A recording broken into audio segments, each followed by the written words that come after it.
दोस्तों middle east के अंदर चल रहे फिलिस्तीन इजराइल के युद्ध में एक से एक एडवेंचर अब होने लगे हैं। वैसे इजराइल ने जब तक सहा तब तक सह लिया। उसके बाद इजराइल ने अपनी सारी पराकाष्ठाएं तोड़ दी और युद्ध करने के लिए जमीनी हमले करने शुरू कर दिए।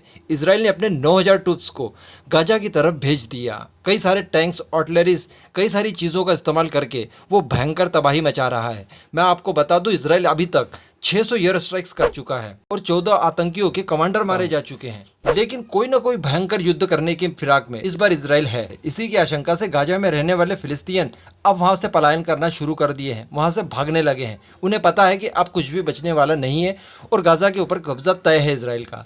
इसी चीज की आशंका को भांपते हुए अमेरिका ने अपने F-18 super hornet fighter jet भी मिडिल ईस्ट भेज दिए हैं। ये इस समय की सबसे बड़ी खबर है। ये बिल्कुल भी आम खबर नहीं है।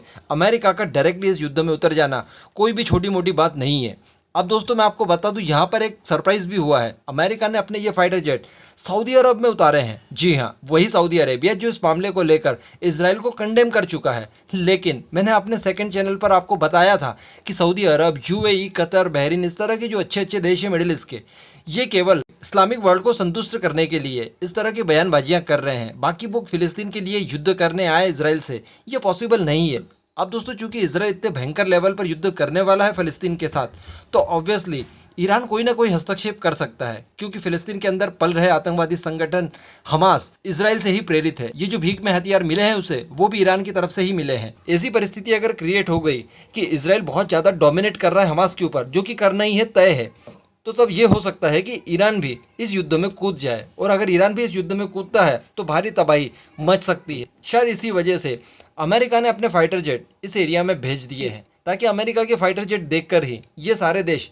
अपनी अपनी हद में रहें। क्योंकि अगर ऐसा होता है तो फिर अमेरिका को भी हस्तक्षेप करना पड़ेगा युद्ध में, और फिर आप समझ ही सकते हैं कितना भयंकर युद्ध हो सकता है।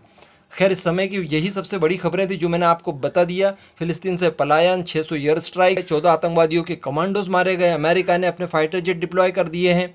इसी के साथ साथ 2200 से ज़्यादा रॉकेट भी इसराइल के ऊपर दागे जा चुके हैं, जिसमें 7 लोगों की कैजुअलिटीज हुई हैं। एक हमारी भारतीय महिला थी और एक इसराइल का सैनिक था। बाकी सारे आम लोग मारे गए हैं। अब इस पूरे मुद्दे पर दोस्तों आपका क्या मानना है, नीचे कमेंट करके ज़रूर बता दीजिएगा।